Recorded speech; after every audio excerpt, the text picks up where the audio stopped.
Bismillahirrahmanirrahim. Assalamualaikum warahmatullahi wabarakatuh. Hari ini saya akan menyampaikan pengkayaan mata ajar komunitas, keluarga, dan gerontik, yaitu materi pertama.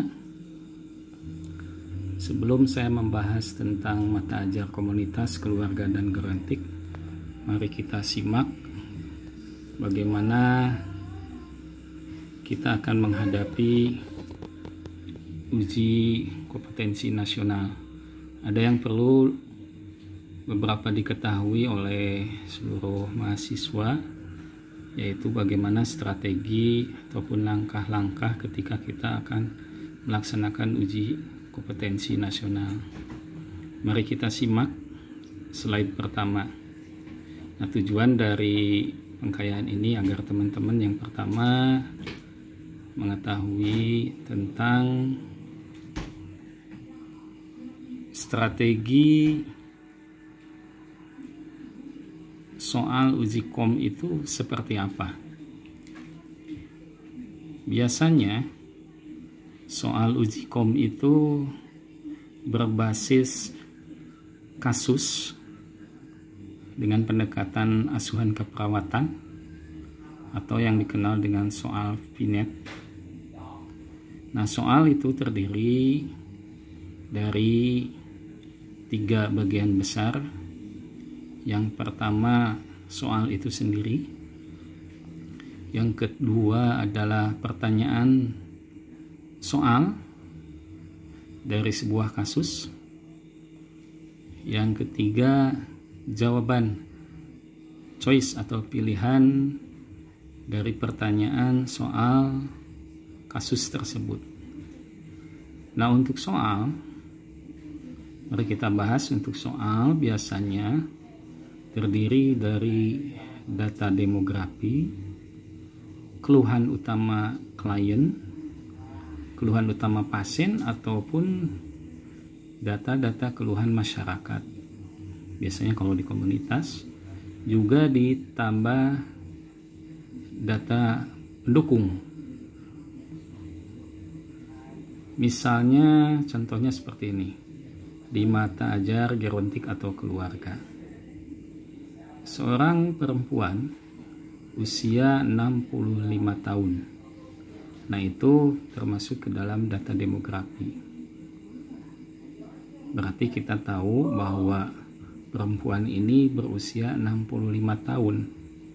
Maka kita bisa mempersepsikan ini kasus lansia atau kasus gerontik, sehingga kita bisa fokus untuk membaca soal berikutnya, karena soal ini berisikan tentang seorang perempuan yang usia 65 tahun. Ataupun di keluarga kita bisa menemukan juga kasus lansia. Atau contoh lain, misalnya seorang perempuan usia 5 tahun, berarti 5 tahun itu kasus pada anak. Nah, kita lanjutkan.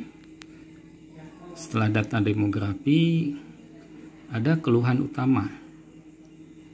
Nah, keluhan utama ini keluhan dari pasien sendiri. Jadi seorang perempuan usia 65 tahun mengeluh. Nah, mengeluh apa? Ini tergantung kasus dari soal tersebut. Misalnya saya kasih contoh, mengeluh nyeri sendi daerah kaki bagian kanan. Nah, itu sebagai keluhan utama. Dilanjutkan dengan data pendukung. Misalnya di soal ditambah hasil pengkajian, nyeri dirasakan pada saat pagi hari. Skala nyeri 3. Nah, itu merupakan data pendukung. Bisa data perilaku, kalau di komunitas data lingkungan, data hasil observasi atau data laboratorium. Nah, biasanya kasus-kasus di bedah, di anak, maternitas, biasanya selalu ada data-data laboratorium seperti jumlah leukosit, jumlah sel darah merah, atau data-data lab yang lainnya.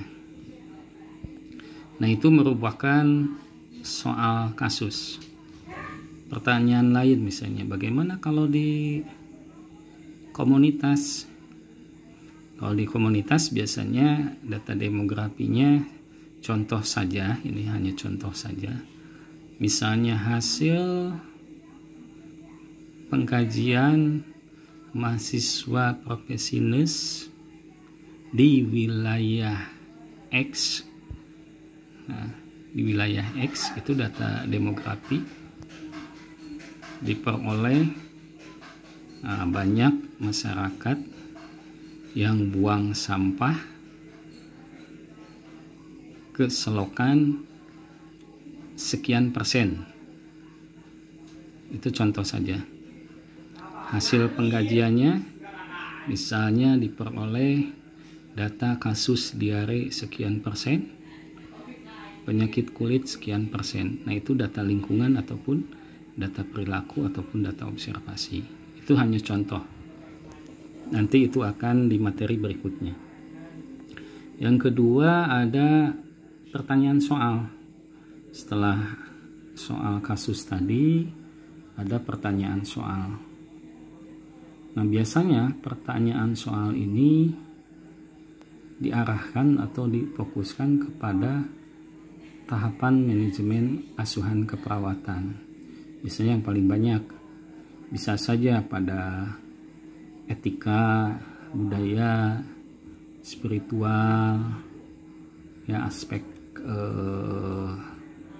hukum dan lain sebagainya. Ini hanya contoh saja.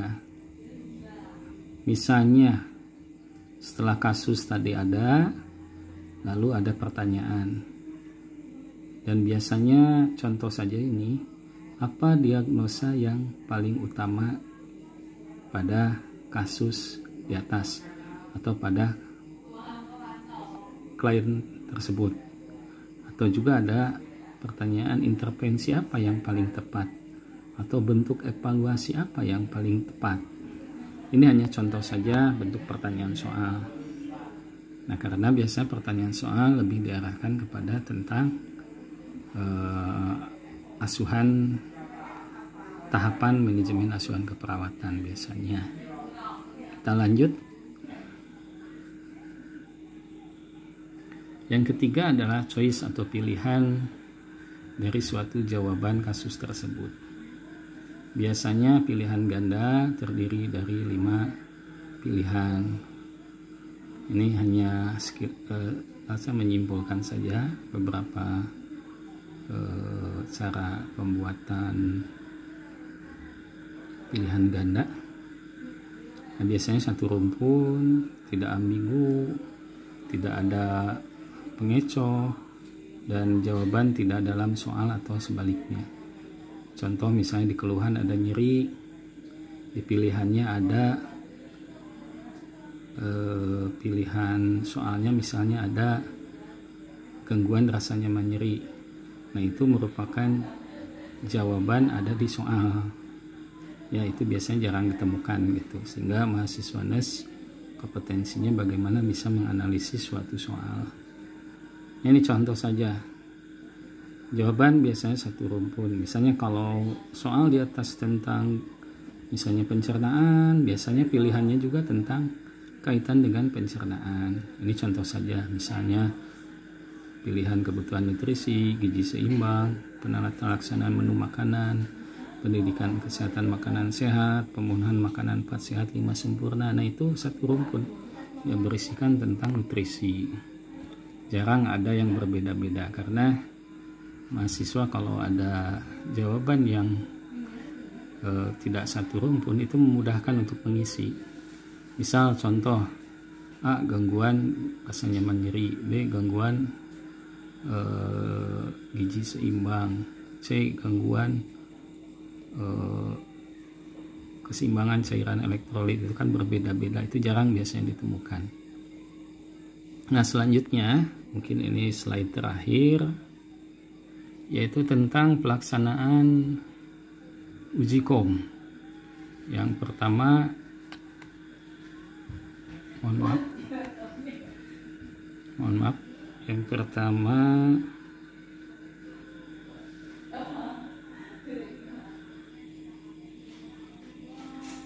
jaga kesehatan agar tetap sehat. Jangan makan makanan yang merangsang pencernaan, karena khawatir pada waktu uji kom misalnya Anda bisa terjadi diare sehingga mengganggu proses ujian. Ini menurut pengalaman ya. Misalkan H-2 jangan begadang, lebih baik banyak istirahat supaya imunitas kita bagus, supaya konsentrasi kita dalam ujian. Waktu ujian itu biasa 1 soal 1 menit, dan biasanya soal berjumlah 180 soal, jadi setiap menitnya 1 soal, sehingga 180 menit yang dibutuhkan atau 3 jam. Fokus dan konsentrasi pada soal harus dibaca dengan tenang. Usahakan baca soal yang bisa dianggap mudah oleh Anda. Terus jangan lupa Anda berdoa supaya pelaksanaan uji kom bisa berjalan dengan lancar. Itu mungkin materi pertama tentang langkah strategi ketika Anda melaksanakan uji kompetensi nasional. Itu saja saya akhiri. Wabillahi taufiq wal hidayah. Assalamualaikum warahmatullahi wabarakatuh.